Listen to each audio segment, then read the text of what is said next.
جانے رحمت پہ لاکھوں سلام، سلام اے میرے آقا، سلام اے میرے مولا۔ نحمدہ ونصلی ونسلم علی رسولہ الکریم وعلی آلہ واصحابہ اجمعین، اما بعد۔ اعوذ باللہ من الشیطان الرجیم، بسم اللہ الرحمن الرحیم۔ ناظرین و سامعین، السلام علیکم ورحمۃ اللہ وبرکاتہ۔ تحفہ درود و سلام۔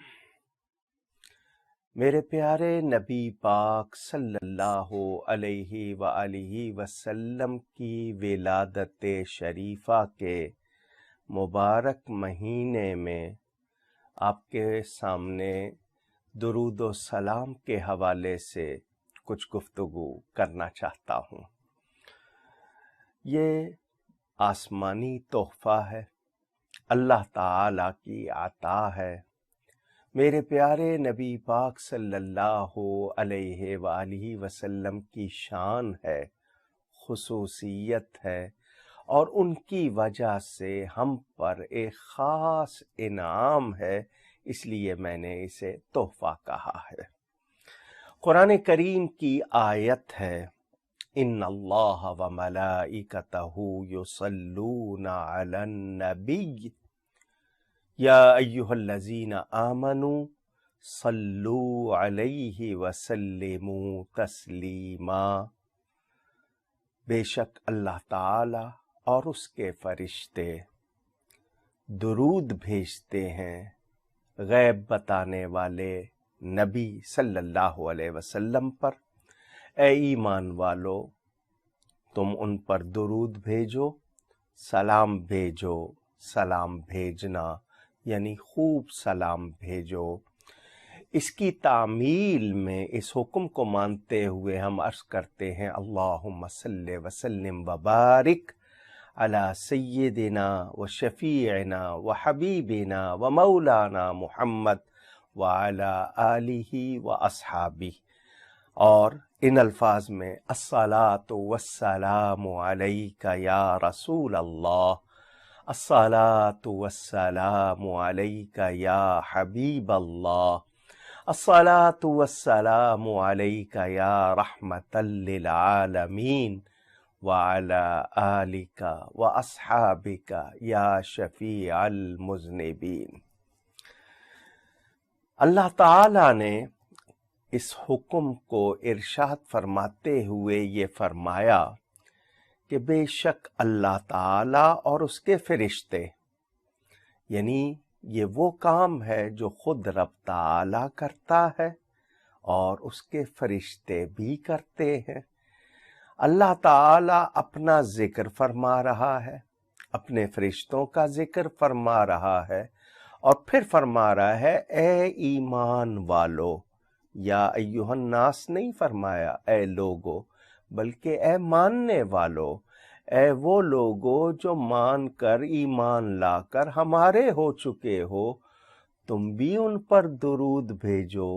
وہ کام جو رب تعالی خود فرما رہا ہے، خود کر رہا ہے، وہ ہمیں اس کا حکم دے رہا ہے۔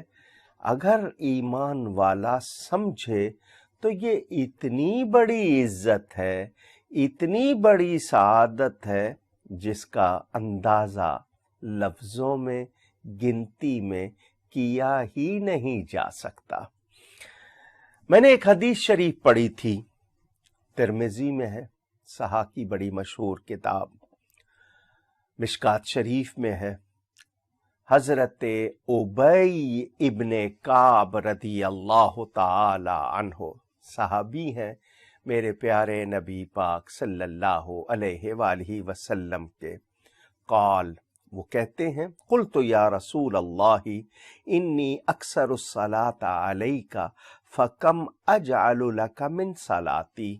یا رسول اللہ صلی اللہ علیہ وسلم، میں آپ پر درود بھیجتا ہوں، پڑھتا ہوں، تو میں کتنا درود بھیجا کروں، یعنی میں دعا کرتا ہوں تو دعا میں کتنا وقت درود شریف پڑھا کروں۔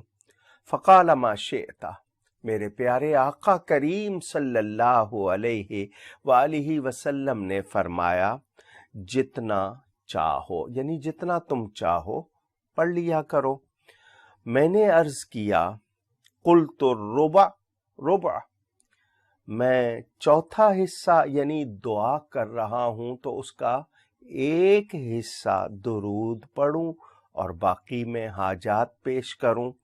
تو آقا کریم صلی اللہ علیہ وسلم نے فرمایا ما شئت فإن زدت فهو خیر لک، جیسا تم چاہو، اگر تم درود زیادہ کر دو تو تمہارے لیے بہت اچھا ہے۔ تو میں نے عرض کیا آدھا وقت، کہ میں دعا کروں، آدھا وقت درود شریف پڑھوں اور آدھا وقت دعا کروں، تو کیا اس طرح درست رہے گا؟ فرمایا جیسا تم چاہو، اگر درود زیادہ کر دو تو تمہارے لیے بہت اچھا ہوگا۔ تو میں نے کہا 2/3، یعنی میں 3 حصے درود شریف اور 1 حصہ دعا۔ تو فرمایا بہت اچھا ہے، جتنا تم چاہو، مگر زیادہ کر دو درود کو تو تمہارے لیے اور زیادہ اچھا۔ میں نے عرض کی قلت اجعل لک صلاتی کلہا، میں اگر پورا وقت صرف درود شریف ہی پڑھوں، کوئی اور حاجت پیش نہ کروں، کچھ اور نہ کہوں، صرف درود شریف ہی پڑھتا رہوں تو ٹھیک ہے۔ تو میرے آقا اللہ کی عطا سے سب کچھ جاننے والے رحمت للعالمین صلی اللہ تعالی علیہ وسلم نے فرمایا اذا تکفی ہمک ویغفر لک ذنبک، اگر تم ایسا کرو گے، یعنی پورا وقت صرف درود پڑھتے رہو، تو تمہارے غموں کے لیے کافی ہے اور تمہارے گناہ بخش دیے جائیں گے۔ کیا مطلب؟ تم اگر دعا کا کوئی کلمہ نہیں کہو گے، صرف درود شریف پڑھتے رہو گے، تو تمہیں درود کی برکت سے سب کچھ مل جائے گا، سارے غم دور ہو جائیں گے، سارے گناہ بخش دیے جائیں گے، یعنی دوسرے تو جو مانگیں گے صرف وہ پائیں گے، تمہیں اس کی برکت سے سب کچھ مل جائے گا۔ میں نے جب یہ حدیث شریف پڑھی، مجھے اندازہ ہوا کہ درود شریف کوئی معمولی وظیفہ نہیں ہے۔ میں آپ کی توجہ چاہوں گا، میرا رب معبود ہے، ہم اس کی عبادت کرتے ہیں، اللہ تعالیٰ کی، اس کے سوا کوئی کسی طرح عبادت کے لائق ہے ہی نہیں، ہو سکتا بھی نہیں، وہ معبود حقیقی ہے، سب اس کی عبادت کرتے ہیں۔ ہم نماز پڑھتے ہیں، روزہ رکھتے ہیں، زکوٰۃ دیتے ہیں، حج کرتے ہیں، نیکیاں کرتے ہیں، گناہوں سے بچتے ہیں، اس لیے کہ وہ راضی ہو جائے، وہ خوش ہو جائے، اس کو سجدوں کی ضرورت نہیں ہے، ہماری نیکیوں کی ضرورت نہیں ہے، وہ بے پرواہ ہے۔ مگر ہم جو کرتے ہیں اپنے لیے، یعنی نماز پڑھیں گے ہمیں فائدہ، روزہ رکھیں گے ہمیں فائدہ، رب راضی ہوگا، تو رب راضی کرنے کے لیے ہی تو سب کچھ ہے، اسی کی رضا ہی تو چاہیے، کیونکہ وہ معبود ہے، وہ مالک ہے، وہ خالق ہے، وہ رازق ہے، ہمیں اس کو راضی کرنا ہے۔ تو وہ فرما رہا ہے، وہ یہ نہیں کہتا کہ میں نماز پڑھتا ہوں تم پڑھو، میں روزہ رکھتا ہوں تم رکھو، میں یہ کرتا ہوں تم کرو، نہیں، صرف درود شریف کے لیے فرمایا میں درود بھیجتا ہوں۔ تو یہ تو وظیفہ ربانی ہے، وہ کام جو اللہ تعالی خود کرتا ہے، اندازہ کیجئے اس کی اہمیت۔ تو درود شریف کے حوالے سے کچھ اس آیت کی تفسیر، کچھ احکام، فضائل، احادیث شریفہ، کن کن موقعوں پر درود شریف پڑھنا ضروری ہوتا ہے، پڑھنا چاہیے، کچھ ان کا ذکر ہوگا، اور پھر کچھ واقعات پیارے پیارے درود شریف کے حوالے سے، درود و سلام کے حوالے سے آپ کو سناؤں گا۔ آئیے ایک حدیث شریف اور سن لیجئے اور پھر گفتگو آگے ہوتی ہے۔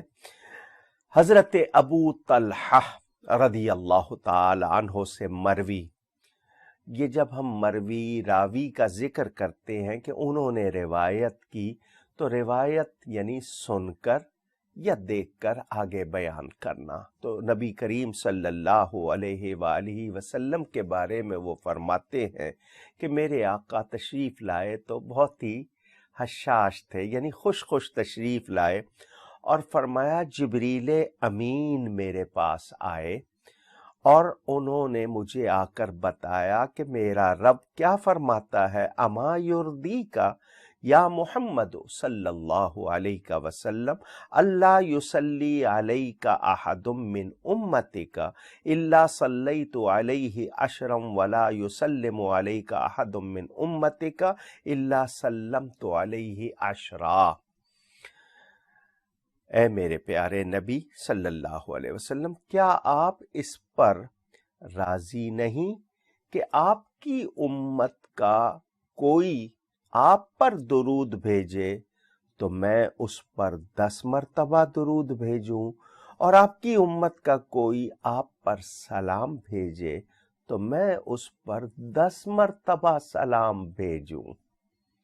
ہم 1 مرتبہ درود پڑھیں گناہگار ہیں، ہم بہت ہی کہنا چاہیے ذرہ بے مقدار معمولی سے ہم اپنی طرف نظر کریں تو ہمیں اپنے اندر خطاؤں کے سوا شاید ہی کچھ نظر آئے۔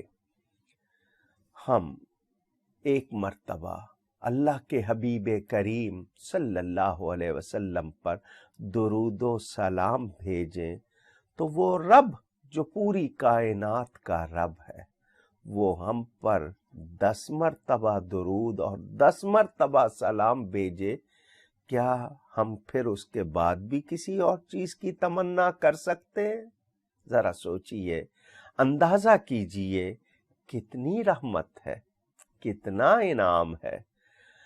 میں نے حضرت مولانا روم رحمت اللہ علیہ مثنوی جن کی مشہور ہے، مثنوی مولوی معنوی ہست قرآن در زبان پہلوی، کہ انہوں نے فارسی زبان میں قرآن کی ترجمانی کی ہے، اس میں ایک بات پڑھی تھی، میرے پیارے نبی پاک صلی اللہ علیہ وآلہ وسلم کے مبارک پیارے لباس پر مکھی نہیں بیٹھتی تھی۔ ہمارے ارد گرد مکھی ہوتی ہے، ہر چیز پہ بیٹھ جاتی ہے، گندگی پہ بھی بیٹھ جاتی ہے۔ میرا رب نہیں پسند کرتا کہ نجاست پر، گندگی پر بیٹھنے والی مکھی میرے پیارے نبی پاک صلی اللہ علیہ وسلم کے لباس پر بھی بیٹھ جائے۔ اس سے اندازہ کیجئے کہ اللہ کو حضور صلی اللہ علیہ وسلم کتنے پیارے ہیں، اور پھر ان کی پاکیزگی اور ان کی شان کا اندازہ کیا جائے کہ جب نجاست پہ بیٹھنے والی مکھی ان کے لباس تک پر نہیں بیٹھ سکتی تو ان کے بارے میں کسی منفی تاثر کی گنجائش کیسے ہو سکتی ہے؟ کوئی نیگیٹو تھنکنگ ان کے بارے میں ہو ہی نہیں سکتی۔ مگر صحابہ نے دیکھا کہ ایک مکھی حضور صلی اللہ علیہ وسلم کے ارد گرد یوں گھوم رہی ہے جیسے طواف کرتے ہیں دیوانہ وار، کیونکہ آپ سب کے نبی ہیں، پوری کائنات کے نبی ہیں، تو وہ مکھی گھوم رہی ہے، یعنی آقا کو گھوم گھوم کے دیکھ رہی ہے، ان کی خوشبو پا رہی ہے، ان کا نور پا رہی ہے۔ میرے آقا سب کے نبی ہیں، اور جو نبی جس قوم علاقے کی طرف بھیجا جاتا ہے اس کی زبان سکھا کر بھیجا جاتا ہے، اور حضور صلی اللہ علیہ وسلم ساری کائنات کے نبی ہیں، تو اللہ تعالیٰ کی عطا سے وہ سب کی زبانیں جانتے ہیں، تمام مخلوق کی زبانیں جانتے ہیں۔ میرے آقا اس مکھی سے بات کرتے ہیں، یہ مولانا روم رحمت اللہ علیہ نے مثنوی میں نقل کیا، اس سے بات کرتے ہیں کہ وہ شہد کی مکھی تھی جس کو انگلش میں بی کہتے ہیں، شہد کی مکھی۔ آقا اس سے بات کرتے ہیں کہ تم شہد کس طرح بنتا ہے، تم کس طرح بناتی ہو۔ میرے آقا پوچھ رہے ہیں تو پوچھنا بے علمی کی دلیل نہیں ہے، پوچھنا اس بات کی نشانی نہیں ہوتی کہ جانتے نہیں ہیں، ورنہ اسکول میں ٹیچر جب اسٹوڈنٹ سے، ماسٹر صاحب بچوں سے پوچھتے ہیں تو کوئی آگے سے یہ کہے کہ آپ کو پتہ ہوتا تو آپ پوچھتے کیوں، تو ذہن میں رہے پوچھنا بے علمی کی دلیل نہیں، ورنہ اللہ تعالیٰ نے شیطان سے فرمایا تھا کہ تو نے سجدہ کیوں نہیں کیا، تو کیا اللہ نہیں جانتا؟ اللہ جانتا ہے، مگر پوچھنے میں حکمت ہوتی ہے، ہم اعتراض نہیں کر سکتے۔ میرے آقا نے اس سے پوچھا یہ شہد کیسے بناتی ہو، کیسے بنتا ہے؟ اس نے کہا کہ ہم پھولوں کا رس چوستے ہیں، اپنا کون جس کو آپ چھتا کہتے ہیں اس سے نکلتے ہیں، باغوں میں جا کے پھولوں کا رس چوستی ہیں ہم مکھیاں، اور واپس اس میں اپنے کون میں چھتے میں جا کر وہ رس نکالتی ہیں۔ تو فرمایا وہ رس تو پھیکا بلکہ کئی مرتبہ کڑوا ہوتا ہے، تو وہ شہد تو میٹھا ہوتا ہے، تم جو رس چوستی ہو وہ پھیکا، کسیلا یا کڑوا ہوتا ہے، تو یہ شہد جو اتنا میٹھا ہوتا ہے تو اس میں مٹھاس کہاں سے آتی ہے؟ تو اس مکھی نے جواب دیا اے آقا وہ آپ کی برکت سے آتی ہے، اس لیے کہ ہم جب رس چوس کے جاتی ہیں آتی ہیں تو ہم آپ پر درود بھیجتی رہتی ہیں، آپ کے درود کی برکت سے اس میں مٹھاس آ جاتی ہے۔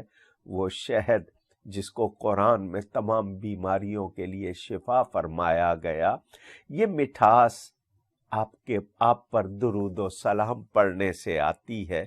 اندازہ کیجئے، میں یہاں ایک بات اپنے ناظرین و سامعین کو کہنا چاہوں گا کہ وہ پھیکا رس، آپ اس کو کوئی بھی ذائقہ کہہ دیجئے، کسیلا کہہ دیجئے، کڑوا کہہ دیجئے، پھیکا کہہ دیجئے، درود و سلام پڑھنے سے میٹھا ہو جاتا ہے، تو ہمارے وہ اعمال جو دیکھنے میں یا حقیقت میں پھیکے کہہ لیں یا آپ ان کو معمولی کہہ لیں، ہم درود و سلام پڑھ لیں گے تو کیا وہ مقبول نہیں ہو جائیں گے؟